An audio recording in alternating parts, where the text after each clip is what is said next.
Bienvenidos nuevamente a este espacio creado por la revista AVI Latinoamérica para seguir analizando todo lo que pasa en la industria audiovisual. En esta oportunidad hemos invitado a Jorge Waldo, director general de la compañía Bramley de México, para analizar un poco el tema de la iluminación en templos e iglesias, un rubro de la industria audiovisual que ha venido creciendo en los últimos años y que se ha convertido en un segmento importante al cual se le están dedicando productos específicos, se le están dedicando gente capacitada solo para este rubro. Jorge, bienvenido y gracias por estar con nosotros. ¿Qué tal, Richard? Muy buenos días, gracias por invitarnos. Bueno, Jorge, para comenzar, cuéntanos un poco y cuéntale a nuestra audiencia qué es su compañía. Bueno, nuestra compañía es una compañía de iluminación enfocada exclusivamente a lo que es tecnología de estado sólido en iluminación, lo que comúnmente se conoce como LEDs. Y bueno, ya tenemos muchísimos años desarrollando sistemas enfocados exclusivamente en esta área. Los LEDs, como tú sabes, pues año con año han ido mejorando en su intensidad, en su intensidad de iluminación con respecto a la corriente que tú le suministras. Es decir, se han vuelto mucho más eficientes y con ello podemos lograr sustituir fuentes convencionales que antes imposible que era de pensarse que se pudieran sustituir con LEDs, que antes nada más eran indicadores. Hoy en día ya tenemos LEDs que pueden sustituir lámparas de alta potencia, entonces nos hemos enfocado más en ese mercado porque sabemos que el LED tiene bondades que han ido creciendo. Bueno, Jorge, ahora sí, para comenzar con el tema, hemos visto que cada vez se conocen más noticias de iglesias y de templos de diferentes religiones que hacen instalaciones audiovisuales en sus edificios y la iluminación ha tomado como mucha fuerza. Ustedes desde la industria directamente, ¿cómo ven esa intervención? ¿Sí está creciendo como lo percibimos nosotros? Efectivamente, ya cada vez más, no solo las iglesias, pero especialmente las iglesias, han estado enfocando sus iluminaciones ya únicamente pensando en los LEDs, porque obviamente lo que todos queremos es ahorrar energía, y son las iglesias las primeras que están obviamente enfocando toda su atención en sustituir todas las lámparas de alta potencia que se colocan tanto en fachadas como en interiores, precisamente tanto para prolongar la vida de las lámparas, para no estar pisando edificios históricos, como para también tener un ahorro significativo en las tarifas de energía eléctrica que tú sabes, cada año están incrementándose. Entonces la idea es obviamente ahorrar. Inicialmente el costo sí puede ser un poco elevado, pero con respecto del tiempo siempre se ve beneficiado. Entonces sí es muy factible que en este momento todo el mundo esté haciendo el cambio de iluminación convencional a iluminación LED, especialmente las iglesias que cuentan con presupuestos realmente reducidos para este tipo de rubros. ¿Podríamos decir o podríamos hablar de que hay religiones que se están preocupando más por este tema que otras o es una preocupación general de todas las iglesias? No, de hecho, no es una cuestión de qué religiones son las que más se preocupan por la iluminación que otras, sino que más bien se trata aquí del ahorro de energía que esto representa y desde luego la increíble forma visual que nosotros podemos tener de los edificios en las noches.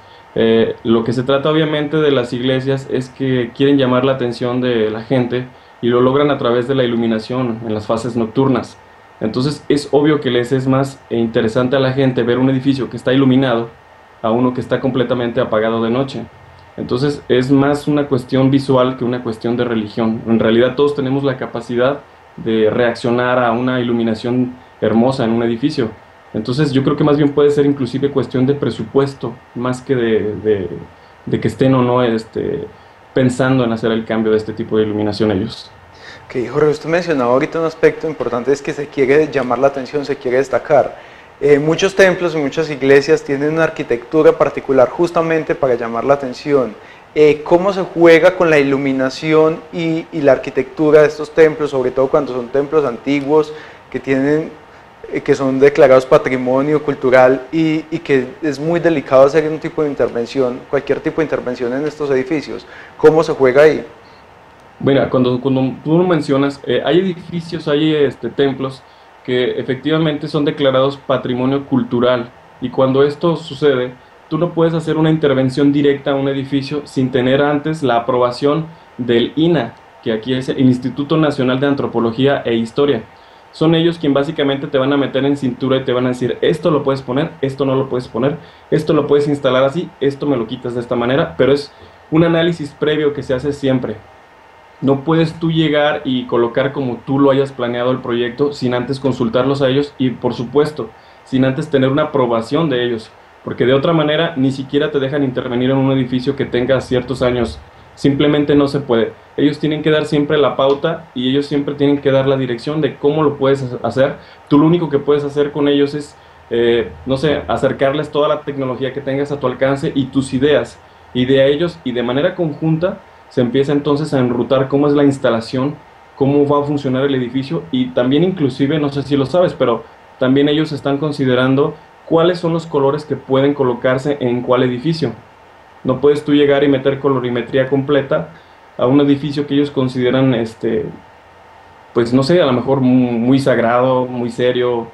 No puedes trabajar con los colores como lo podrías hacer con edificios que no tienen tanta seriedad hacia la gente o que no tienen un rubro religioso, por así decirlo.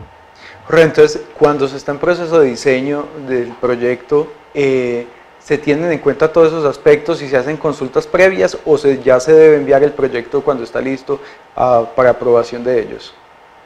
Tú haces todo tu proyecto, lo elaboras de pe a pa, desde qué luminarias, qué intensidades, qué locaciones, qué tipo de cableado, y una vez que entra el concurso de la iluminación, lo que hace el INA es examinar todos los proyectos ganadores y de entre ellos, una vez que se determina cuál es el que va a ganar, es con ellos con los que se va a trabajar, es con ellos a los que les van a decir si está correcto o no la manera en la que están abordando el problema de la instalación.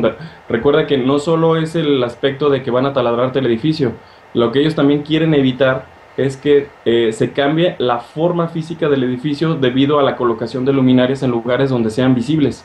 Entonces prácticamente la mejor instalación siempre va a ser la más invisible. ¿En qué sectores de los templos y de las iglesias se está instalando más iluminación o están enfocados los proyectos? ¿En los interiores o exteriores? Mira, la iluminación en ambas ocasiones tiene que ser obviamente dedicada donde más conviene, es donde haya una mayor necesidad de ahorro de energía.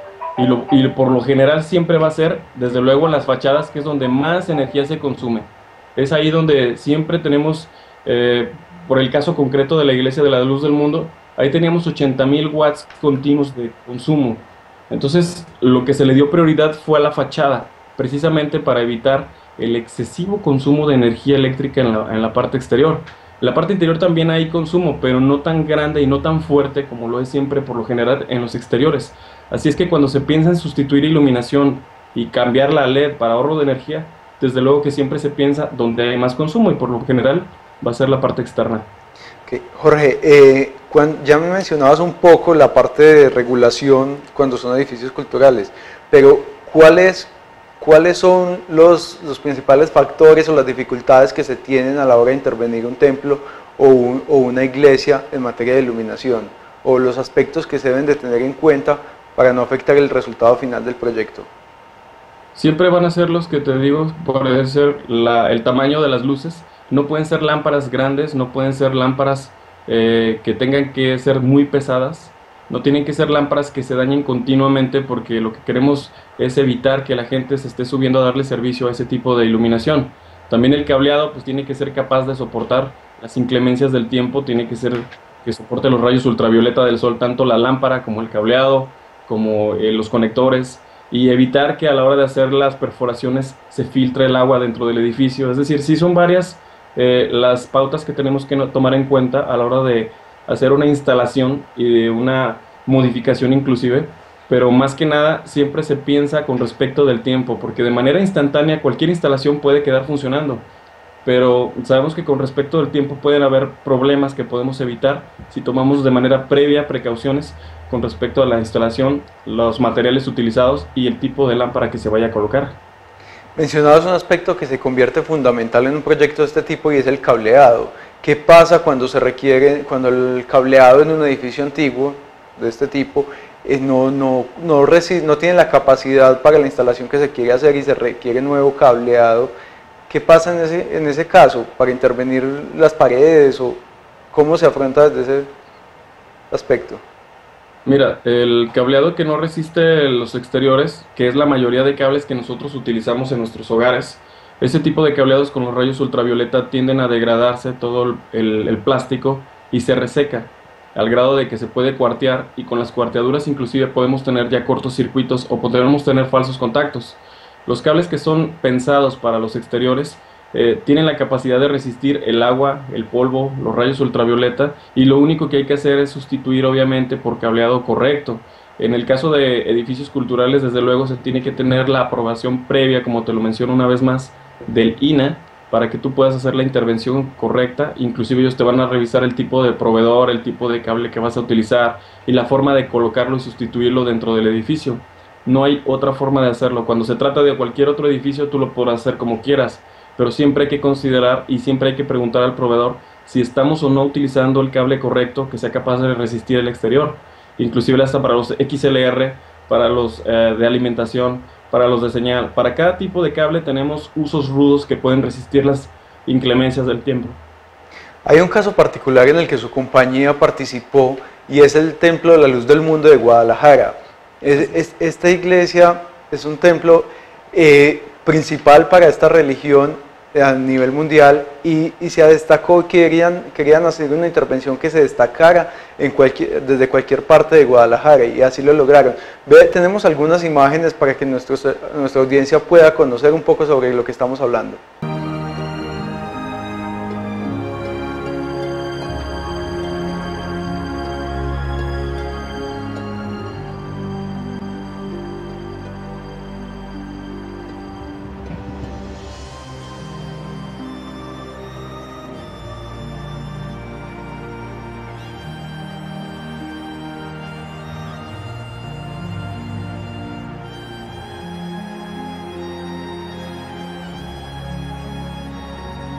Como veíamos en las imágenes, es una intervención que se puede ver desde lugares muy alejados del templo en Guadalajara. Jorge, cuéntenos un poco cómo fue esta intervención, qué fue lo que se hizo. Mira, el templo, como tú lo mencionas, es la sede mundial de la Iglesia de la Luz del Mundo. Es un templo enorme, el edificio realmente es fascinante y ya tenía iluminación previamente, pero era convencional. Tenía iluminación que sumados, te decía, son 80.000 watts lo que consumía, y por lo tanto nada más lo prendían prácticamente los fines de semana, y aún así era un consumo enorme. Cuando nosotros hicimos la primera intervención hace años, les hicimos la propuesta de iluminación con LED. Ya existía un LED de potencia lo suficientemente grande como para sustituir todo y darle colorimetría, y de momento no les interesó porque se salía del presupuesto un poco. Pero años después hicimos otra prueba en la que nada más iluminamos prácticamente los últimos 4 niveles del templo, y despertó tanto interés de la gente y sobre todo de la gente encargada de lo que es la aprobación de hacer una obra como esta, que es el señor Samuel Joaquín, y él tuvo la buena visión de aceptar nuestra idea, esta vez nuestro proyecto, nuestro sistema de iluminación. Y a partir de eso comenzamos a hacer pruebas ya más serias en las que ya estábamos considerando colocar todas las lámparas en todos los niveles y a hacer las pruebas necesarias para que tuviéramos una iluminación adecuada en cada una de las secciones. El edificio, como te repito, es enorme. Se tuvieron que utilizar prácticamente 450 lámparas de las que nosotros consideramos de alto poder, y apenas así se le pudo dar batería a toda esta enorme edificación. Y bueno, como la altura por la que tiene, es posible que lo veas el edificio prácticamente desde cualquier punto de la ciudad. Es una obra arquitectónica impresionante que de noche, bueno, te deja boquiabierto. Cuando vienes en el avión también tienes la oportunidad, sobresale de toda la ciudad del edificio. Es una obra que nos llena de orgullo a nosotros, porque nosotros lo hicimos de manera local, utilizamos los mejores componentes disponibles en el mercado, y es algo que ha dado mucho de qué hablar en todo el ámbito de lo que se refiere a iluminación. Nos ha sido reconocida esta obra por gente de todo el mundo, ya no digamos de manera local. Esto se ha salido completamente de nuestras manos en cuanto a dispersión. Creo que ha tenido más aceptación de la que ni nosotros esperábamos. Y yo pienso que podemos seguir haciendo obras de este estilo. Se empezó con este templo, pero puede haber probabilidades de que hagamos otros. Todavía está, por ejemplo, veremos el de Silao. No sé si lo conoces también. Ese templo de Silao también tiene una forma increíble. Es una torre básicamente, Ya hemos hecho pruebas ahí también, en Silao, en la torre, y también no tiene una forma convencional el edificio. Si tienen la oportunidad de verlo en la internet lo van a examinar y es una torre increíble. Se requieren lámparas de muy alto poder y es entre los proyectos que nosotros estamos pensando a futuro, con la misma colorimetría con la que hicimos el templo. El templo, a diferencia de muchas edificaciones a las que se les ha puesto LED, nosotros pusimos una colorimetría de 4 colores primarios. Eso significa que ya no tienes nada más el rojo, verde y azul como en cualquier lámpara convencional de LED. Nosotros incluimos un cuarto color que nos permite ir de 16 hasta 4.000 millones de colores. Esa es una cantidad de color increíble que podemos inclusive imitar los colores de las lámparas de vapor de sodio que están en las calles. Eso es algo que una lámpara de LED convencional no puede hacer. Y sin embargo, el Templo de la Luz del Mundo sí es capaz de adoptar colores que nunca se han visto prácticamente en LED. Eso veíamos que en las imágenes que tenemos, que cambia constantemente un juego de colores y lo pueden variar en diferentes tonos. Ese juego lo pueden organizar de acuerdo a alguna festividad especial que haya en la ciudad o que haya en el templo. Así es.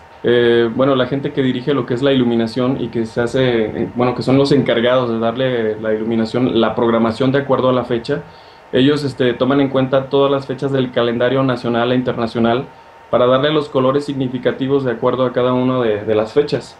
El día del, no sé, del cáncer, el día del SIDA, ellos tienen un edificio pensado inclusive hasta para cuando es el mes patrio de aquí de México, lo ponen verde, blanco y rojo y lo iluminan de todos los colores patrios de nuestra bandera. Y eso le da mucho significado porque ya sabemos que no se trata únicamente de una iluminación aleatoria o fija, sino que es una iluminación completamente programable, de la que nosotros podemos disponer en cualquiera una, bueno, tiene prácticamente 100 secciones que son completamente independientes en todo el templo y que a cada una de ellas le puedes asignar uno entre 4.000 millones de tonos. Entonces, la factibilidad de programación te permite inclusive hacer texto que a distancia se alcanza a entender.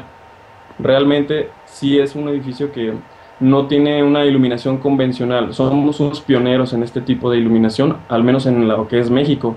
En México no se ha visto una iluminación de este estilo y mucho menos en Guadalajara. Jorge, Entonces, pues, una instalación de este tipo requiere que haya una persona totalmente dedicada al control de esta iluminación, a programarla de acuerdo a los colores que quieran o al momento que tienen especificado. ¿Ustedes brindan esa capacitación? ¿Es personal de ustedes? ¿O cómo funciona el control después de que ustedes realizan la instalación? una vez que se hace la instalación, se hacen las pruebas e inmediatamente se procede a lo que es la programación.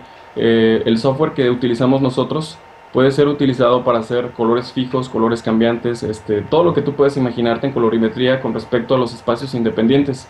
Te podemos dejar programadas básicamente, no sé, 50 o 100 escenas en las que cada una de ellas obedezca a una fecha del calendario o a una proposición de la gente o no sé, el gusto del cliente simplemente. Entonces, eso forma parte del proyecto como nosotros lo estamos haciendo siempre, pero en esta ocasión fue la misma gente del templo la que se quiso encargar completamente de lo que es la programación de todo el templo.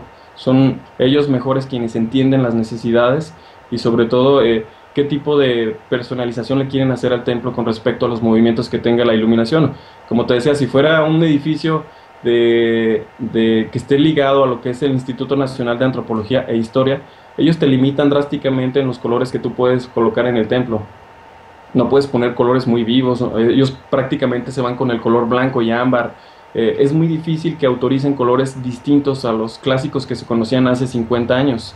Recuerdo un caso de, por ejemplo, el Teatro Degollado aquí en Guadalajara. Duró muchísimos años en los que nada más se iluminaba de los colores clásicos, blanco y cálido, pero recientemente ya se ha autorizado que lo pongan en azul, que lo pongan en verde, que le den colores más interesantes a la gente, que no solamente sean los clásicos que todo el mundo está viendo.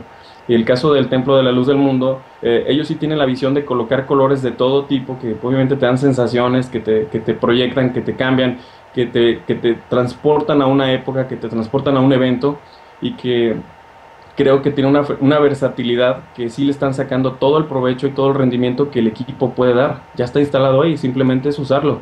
pero ellos son justamente quienes, por esta ocasión únicamente quisieron hacer todo lo que es la programación. Nosotros nada más les dimos una pequeña asesoría y ellos despegaron completamente. Ahorita básicamente son unos expertos.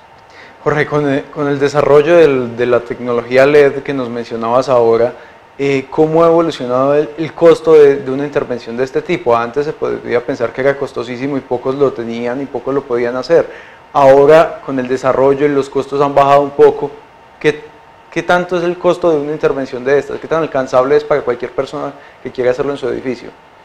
Nosotros podemos adoptar proyectos de todo tamaño, desde muy pequeños hasta enormes, como el caso del Templo de la Luz del Mundo, pero hace 5 años, 6 años, sí era el LED mucho más costoso, ya había potencias, te digo, bastante decentes como para intervenir y colocar lámparas de LED, quitando lámparas convencionales, pero actualmente, después de 5 años, el LED no solo ha incrementado su potencia y su eficacia, también ha bajado su costo. Yo me imagino que debido a la competencia, debido a que es más fácil ya producirlo, no sé, hay muchos factores que pueden intervenir. Lo que sí es cierto es que es prácticamente la mitad de lo que costaba hace 5 años. El mismo proyecto cuesta ahorita la mitad. Entonces, ahora está, yo creo que más al alcance de todos, una iluminación profesional y con LEDs de alta calidad, como es el caso del que utilizamos. Nosotros intervenimos todo el templo con el LED de la marca Osram Semiconductors. Y bueno, es una de las marcas líderes a nivel mundial y son ellos mismos los que nos han estado bajando, inclusive actualizando el costo. Ya no te dan el mismo costo de hace 3 años, nada más porque eres el cliente que siempre les compras el mismo número de parte. Ellos sale una parte nueva y te dicen, mira, este es el nuevo y ahora te cuesta tanto. Si quieres, vamos a empezar a descontinuar las anteriores, pero esta es la nueva versión y te va a costar menos y te va a dar más intensidad. Y como ese ejemplo ha sido siempre con otras marcas con las que hemos estado trabajando en cuanto a LEDs. Ellos siempre nos están dando lo más nuevo, vienen aquí, nos ponen lo que tengan de materiales como la novedad y nos dicen, utilízalo como tú gustes, te puede dar esto, esto y esto, te cuesta ahora tanto. Y pues empezamos nosotros a hacer prototipos, a desarrollar nuevos productos con ellos y de esta manera siempre nos estamos actualizando, pero siempre ha sido a mejores costos. Cada año e históricamente siempre va bajando el costo de los LEDs, así que quienes tengan instalaciones por hacer, pues se pueden acercar a nosotros y desde luego que siempre hay soluciones que se pegan a cada presupuesto y a cada tamaño de obra sin ningún problema. Jorge, muchas gracias por haber aceptado esta invitación y por haber compartido con nosotros todo su conocimiento. Para servirte, Richard. Aquí bueno, estamos. a ustedes antes de despedirlos les recuerdo que en asocio con Infocom, AVI Latinoamérica está realizando el Congreso Tecnomultimedia, que en México se realizará este año del 21 al 23 de agosto y en Medellín se realizará el 7 y el 8 de noviembre. Muchas gracias por haber estado con nosotros y los esperamos en otra oportunidad.